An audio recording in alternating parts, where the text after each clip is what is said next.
Thanks to data points from Navy Federal, we now know that institutions have been keeping internal scoring models to determine the value of us as clients. They are using this to determine those who they consider worthy of pouring their resources into and those who may not be. Navy Federal teaching us that.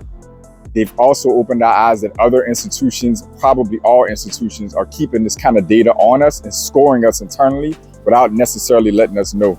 How do we take this information and leverage it to build wealth and get access to the most financial resources possible to grow our business and investment portfolios? I can tell you one other institution for sure that's doing this, and that's Chase Bank. If you look at a graph perspective on this, the vertical line on that graph, Chase is looking at your deposit relationship and investable assets.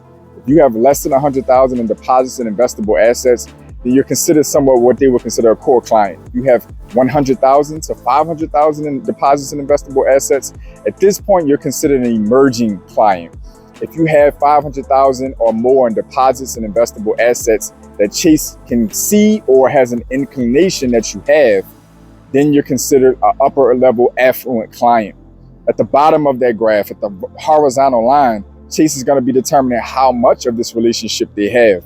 Do they have about 10 or 20% or less? Do they have around 50% or less? Or do they have about 80 or 90% of your banking relationship, your deposits and investable assets? They're also going to be trying to determine, should we be looking to establish a relationship with this customer? Should we be looking to grow it?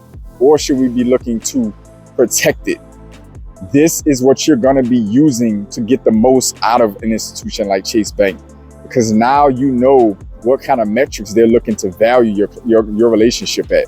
If you can get at or above that 100,000 mark in deposit and investable assets, or just trick Chase into thinking that you have it, this is enough to make them start working for your relationship and pitching offers at you left and right, whether that be credit card offers, deposit relationship offers. This is exactly what you're looking for. How do you tantalize Chase Bank to get them to open up these offers and work for your relationship? You want to establish various accounts that have balances in them or lending products that have high limits and show high levels of activity without establishing a core checking account. You already have that core checking account, it's okay. You just want to branch out the various products you have within Chase Bank. You want to have money sitting with Chase Bank. Even though it's not going to pay you much, you're looking to grow the relationship for down the line. So don't worry about the fact you might not be earning much. If you have it to do 25, 50,000, 75,000 or more, if you have it to do, sit it in a savings account, sit it in a CD. If you can, if you don't already have it, open a credit card relationship with Chase Bank or multiple credit card relationships with Chase Bank and use those cards effectively, strategically. Try to avoid having a core checking account.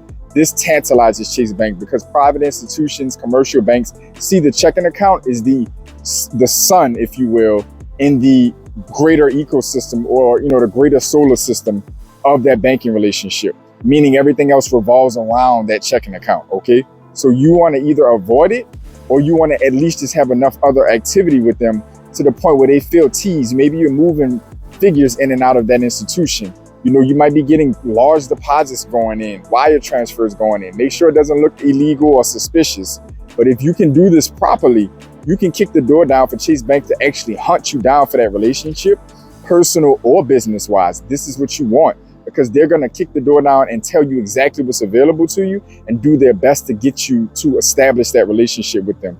That's going to be credit card offers, auto loan offers, business account offers, business checking, business credit cards. Everything that's available, they're going to work very hard to get their hands on you and let you know it's available and get you to establish that level of relationship with them. This is how you get the biggest bag, if you will, with Chase Bank. So I wanted to bring this to you guys. I want you to comment down below if you have a relationship with Chase Bank.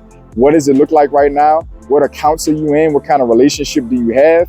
What are you looking to accomplish with them? So we can talk about in the comments how you can navigate their relationship to get more from them.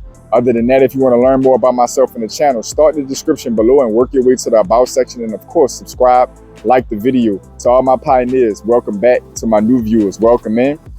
Other than that, I want y'all to stay focused, stay in motion. I'll see y'all soon. This is JP from Blueprint for Prosperity Network, a channel dedicated to helping you increase your net worth through relationship banking, maximizing your borrowing capacity, the proper use of life insurance, and the ownership of real estate. Like the video, subscribe to the channel. I'm uploading content on a daily basis to help you customize your blueprint for prosperity.